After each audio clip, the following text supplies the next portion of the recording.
The ship ever given is finally free, and the Suez Canal is now open for all navigation. But it has some learnings for us.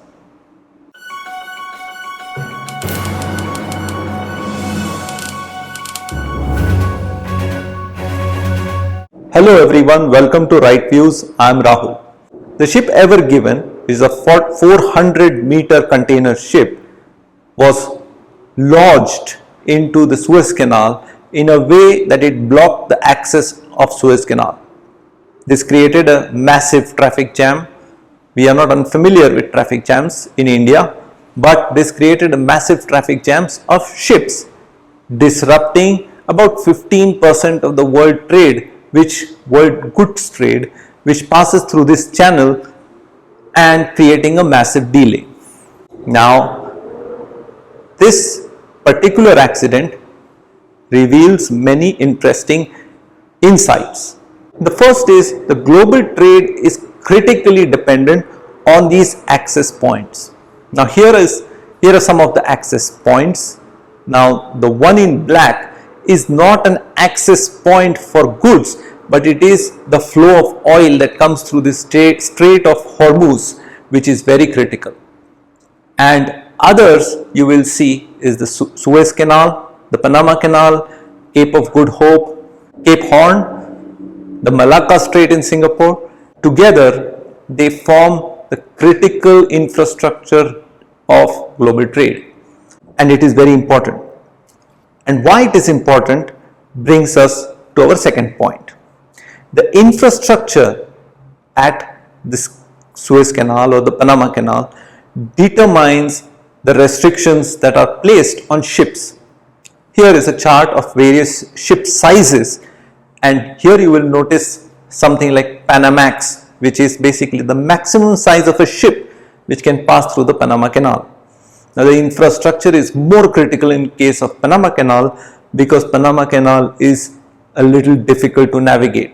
You have to raise the ship 26 meters into a lake, and then at the end you have to bring the ship down 26 meters into the ocean.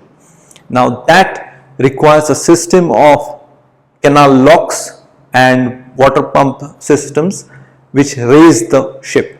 If you want to know more about how ships pass through the Panama Canal, you can go to the link in the description, which is a blog post. There I have included a video which gives you the ships passing through the Panama Canal. It's a fantastic experience to witness that passing. But this infrastructure is absolutely critical, and this infrastructure can act as bottlenecks. Now that has a bearing on our next point.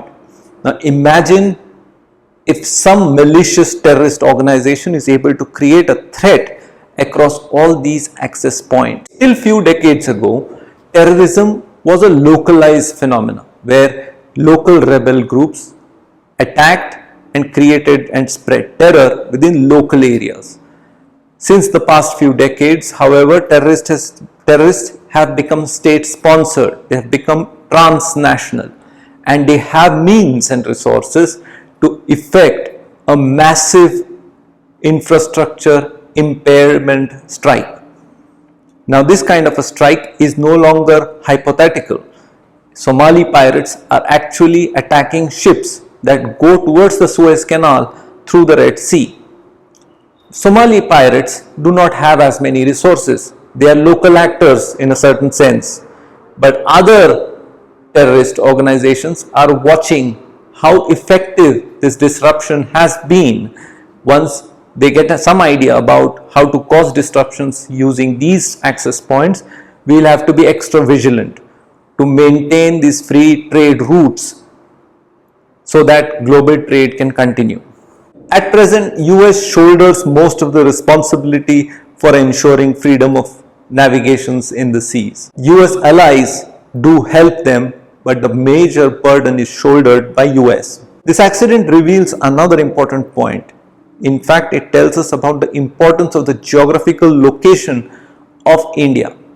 India, if you see in the map, here it is, can access or control with the help of a good navy it can control 4 access points: the Suez Canal, the Strait of Hormuz, the Cape of Good Hope, and the Malacca Strait. With these 4, India can cause a lot of disruption in global trade. Now, because India is not a malicious actor, so it is not a big threat, but for our enemies, it is creating that impression that should some problem arise, India can restrict the flow of their ships through these channels. Another aspect I would like to highlight before we go is how British controlled all of these access points. Now, if you see the Strait of Gibraltar, which is the access point into the Mediterranean Sea, is still British owned. Suez Canal, they had a fight with the French, but between French and British, they controlled the Suez Canal. Cape of Good Hope in South Africa was a British colony. Singapore also was a British colony. And all these control of all these resources made Britain the naval power it was.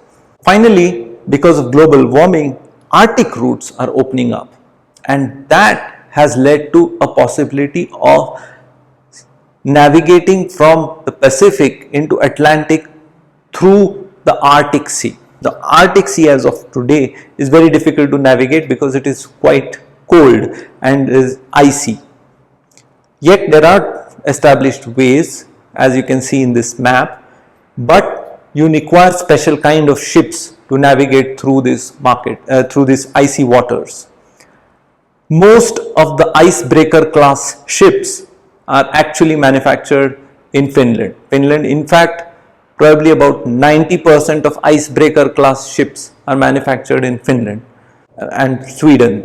Without these kinds of ships, it's difficult to navigate.